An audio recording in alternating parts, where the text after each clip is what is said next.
Cinema కథ ఒక తాతకి మనవడికి సంబంధించినటువంటి బ్యూటిఫుల్ కథ, బోలెడంత ఎంటర్టైన్మెంట్తో ఇమోషన్ని కూడా జోడించి. మరి అలాంటప్పుడు ఇక్కడికి విచ్చేసినటువంటి మన బ్రహ్మానందం గారి ఒక్కసారి పిక్చర్స్ చూద్దామా?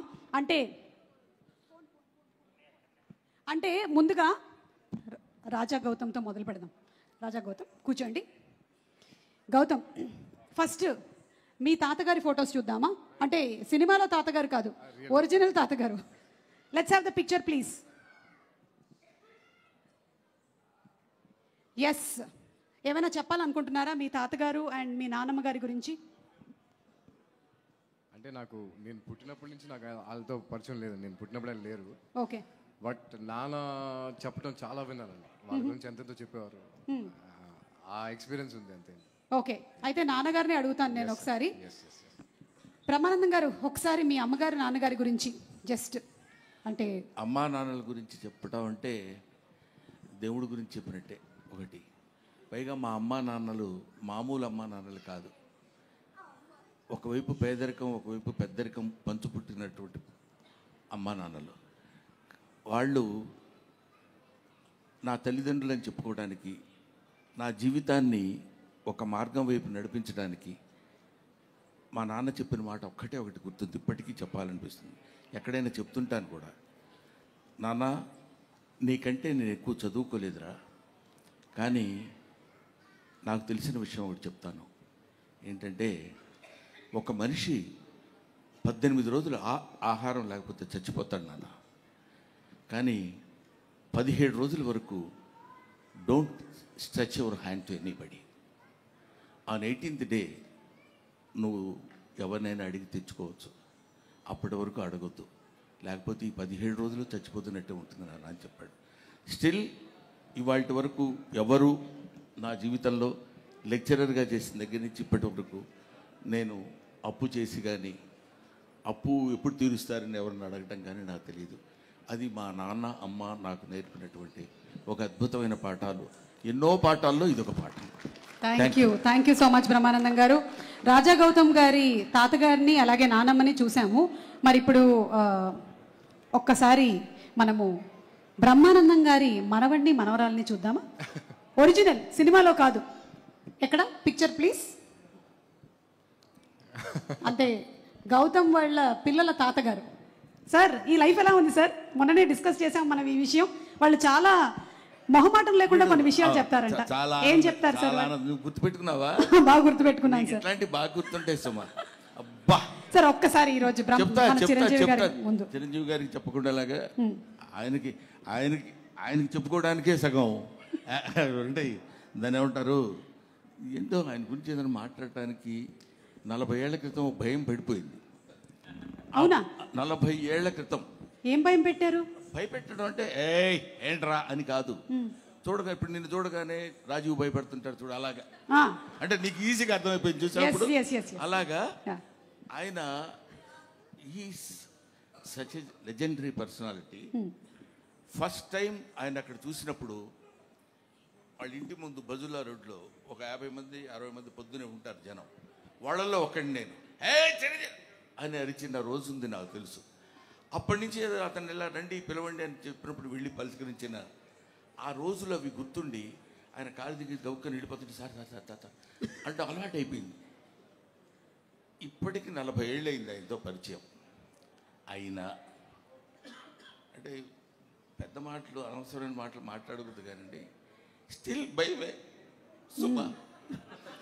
అదిగో ఇలా మెచ్చుకుంటున్నా కూడా ఇలా చేయి పెడతా ఉంటే భయం. ఏం మాట్లాడితే మళ్ళీ మిమ్మల్ని ఆ సినిమాలో లాగా ఫ్రిడ్జ్లో దాచిపెడతారు. అది ఆయనకి నాతో పరిచయం చూసారా? ఆయనకి నాతో పరిచయం అంటే ఎంత దుర్మార్గమైన మాట, అట్లా అనొచ్చా?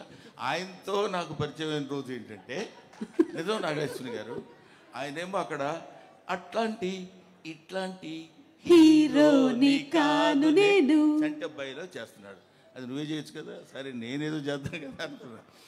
చేస్తుంటే నేను అక్కడ నిలబడి ఒక చిన్న మట్టి కుప్ప మీద నిలబడి చేస్తున్నాడు ఆయన. నేను ఇలా చూస్తున్నాను అని అరుస్తున్నా, ఎవడాడు ఎవడు అదే అరుపులు, పక్క నుంచి పంపించండి అనగానే ఆయన అనటం ఓవర్ ల్యాప్లో ఒకటి చొక్కా పట్టుకుని నన్ను ఆనందంగా పక్కకి తీసుకెళ్ళాడు. అక్కడి నుంచి ఆడప్పుడు పాపం చాలా ఇంట్రెస్ట్, అంటే అప్పటికి నా గెటప్ అదంతా చాలా వేరుగా ఉందిలేండి. అప్పుడే సత్యాగ్రహం అనే సినిమాలో చేస్తే అప్పుడు హెయిర్ ఉండేది, అప్పుడు లేదు. గుండుతోటి ఒక ఎర్ర చొక్కా ఒకటి వేసుకుని అక్కడ నిలబడితే వాళ్ళకి 1 2 3 4 స్టెప్స్ ఇవన్నీ ఉంటాయి కదా. ఆ తర్వాత చిరంజీవి గారిలో ఉన్న, అంటే మీరు ఏదో ప్రశ్న అడిగితే నేనేదో సమాధానం ఆ చెప్తాను. ఫోటో ఒకసారి మళ్ళీ ప్రెజెంట్ చేయండి అమ్మా. చెప్తా. నేను పక్కన 40 ఏళ్ళకి వెనక్కి వెళ్ళారు మీరు. వెళ్ళాను. మళ్ళీ 40 ఏళ్ళు నీకేం చెప్తాను, నువ్వేం కంగారు పడక్కర్లేదు. నాకు 40 ఏళ్ళు కూడా లేవు. ఫీల్ అవ్వక, నువ్వు అలా ఫీల్ అవ్వద్దు, దానికే ఉంది. ఇండస్ట్రీకి వచ్చాను అడుగుతున్నారు చిరంజీవి గారు. ఏమిటో 35 ఏళ్ళు వచ్చి ఉంటుందమ్మా ఇండస్ట్రీకి వచ్చి. సార్ మళ్ళీ వేరే టాపిక్. మన ఏజ్ ఎందుకు? నన్ను అసలు కదిలించొద్దు. అక్కడ స్టార్ట్ అయ్యి మళ్ళీ వెంటనే పాపం ఆ కుర్రాడిని నేను ఇలా అన్నానని దగ్గరికి పిలిచి, కాదు పోయి కొంచెం ఇట్లా చేస్తున్నప్పుడు డిస్టర్బ్డ్గా ఉంటుందమ్మా అందువల్ల అన్నానని చెప్పి ఆయన తర్వాత చిరంజీవి గారు నిజాలు చెప్పారు. అక్కడ ఉండేటువంటి ఆ కుర్రాడు ఈ రోజు ఇలా చిరంజీవి గారి పక్కన కూర్చొని 40 సంవత్సరాల సుదీర్ఘమైన ప్రయాణం ఆయనతో. ఆ భయం ఎలా ఉంటుందని చెప్పడానికి, మా నాన్న గురించి మీరు ఇప్పుడు అడిగారు, మా పిల్లల గురించి అది అలా ఉంటుంది అని చెప్పడానికి. వాడున్నాడు, ఎవడు మనవడి పేరు సార్? మనవడి పేరు పార్థ మిమ్మల్ని ఎలా భయపెడతాడు? మనవరాలు మీరా. ఓకే. పార్థ భయపెట్టడం ఉండదు, తాతగా అనుకుంటూ వస్తాడు, ఏదో మాట్లాడతాడు, ఏదో చెప్తాడు, అయిపోద్ది. ఒకసారి వాడు ఫోటోలు బాగా తీస్తాడు. వాడు వచ్చి రే నా ఫోటో తీ అని అంటే అలాగని కెమెరా పట్టుకున్నాడు. ఇలా అన్నాడు, అలా నవ్వద్దు మామూలుగా ఉండన్నాడు. నన్ను అలా అన్నాడు, ఎవడు లేడు అసలు.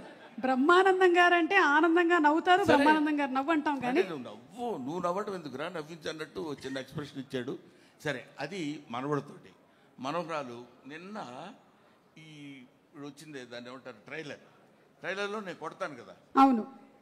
కొడుతున్నప్పుడు గప్ప పరిగెడు, ఎందుకు నాన్న తొచ్చావు, నాన్నెందుకు తొచ్చావు అది గట్టిగా. అది దానికి 2 years, వాడికేమో 5 years. దట్ ఈస్ నా మనవడు మనవరాలతో నాకున్నటువంటి. అసలు కన్నా వడ్డీ ముద్దని ఊరికే అనరు, అందుకనే అంటారనమాట.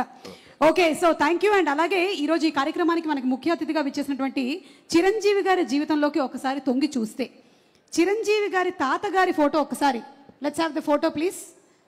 చిరంజీవి గారి తాతగారి పిక్చర్ ఇప్పటి వరకు నాకు తెలిసి మేమైతే చూడలేదండి, ఫస్ట్ టైం చూస్తున్నాం. అంజనీదేవి గారి father, the great personality Chiranjeevi గారు. ఒక్క వాక్యం వారి పేరు లేదంటే వారి గురించి చెప్పాలని రిక్వెస్ట్ చేస్తున్నాము, మీ చిన్ననాటి అనుభవాలు ఏదైనా. మా అమ్మగారి తండ్రి గారు రాధాకృష్ణ నాయుడు. ఆయన నెల్లూరు వాసి, కానీ మొగల్తూరులో సెటిల్ అయ్యి అక్కడ స్టేట్ ఎక్సైజ్ ఇన్స్పెక్టర్గా రిటైర్ అయ్యారు ఆయన. అండ్ ఆయన నీకు ఎవరు పోలికలైనా ఎవరి బుద్ధి అని రావచ్చు, కానీ ఆయన బుద్ధులు మాత్రం రాకూడదురా అనేవాళ్ళు. ఎందుకంటే ఆయన రసికుడు.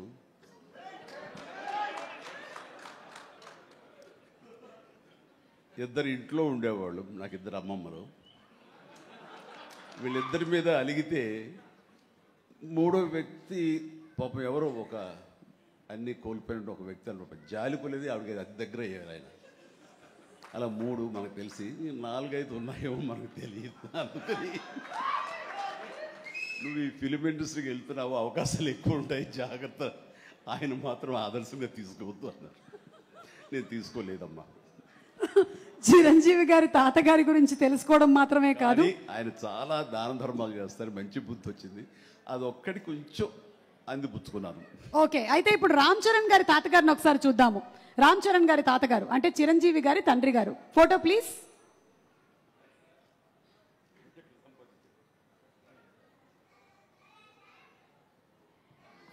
అమ్మా ఎస్, చిరంజీవి గారు ఈ ఫోటో వెనకాల ఏదో ఒక చిన్న స్టోరీ ఉందంట. ఈ ఫోటో తీసింది నేను, బ్లాక్ అండ్ వైట్. వావ్. ఆక్ఫా కెమెరాతో నేను తీశాను. ఇది మా నాన్నగారు చాలా స్ఫురద్రూపి అండి. యంగ్ ఫొటోస్ చూస్తే ఆయన గ్లామర్ నాకు కానీ, పవన్ కళ్యాణ్కి కానీ, నాగబాబుకి కానీ ఎవ్వరికి రాలేదు. అంత గ్లామరస్ ఫేసు, అంటే ఇటాలియన్ కట్స్ అంటారే అలా ఉంటుంది ఆయన ఫేస్ కట్. మేము ఆయన ఆరాధిస్తుంటాం, ఆయన మా hero. Super, great. Thank you. And finally ఒక పిక్చరు క్లింకారా వాళ్ళ తాతగారి ఫోటో చూద్దాము. Photo please. అమ్మ తొందరగా ఏంట్రా బాబు. అది మేము ఇంకా ఫేస్ స్పష్టంగా చూడలేదు కానీ విత్ ఆల్ ది మనవరాళ్ళు ఇంట్లో ఉన్నప్పుడల్లా నాకు మా గ్రాండ్ డాటర్స్ ఉన్నట్టు ఉండదు, ఒక లేడీస్ హాస్టల్ వార్డెన్ లాగా ఉంటుంది నాకు. లేడీస్ హాస్టల్ వార్డెన్ లాగా చుట్టూ ఆడపిల్లలే, ఒక్క మగాడు. అరే చరణ్ ఈసారికైనా సరే ఇంకొక అబ్బాయిని కనరా, మన లెగసీ కంటిన్యూ అవ్వాలరా అని కోరిక. తనకి అసలు ఈ ముద్దు ఈ అమ్మాయి అంటే మళ్ళీ ఇంకో అమ్మాయిని అంటాడేమో నా భయం. Lovely kids. Thank you so much Chiranjeevi garu, thank you so much Brahmanandam garu. And yes, తాతగారుల గురించి కొన్ని beautiful information and beautiful stories, ఇమోషనల్వి షేర్ చేశారు. ఇప్పుడు సినిమాకి సంబంధించి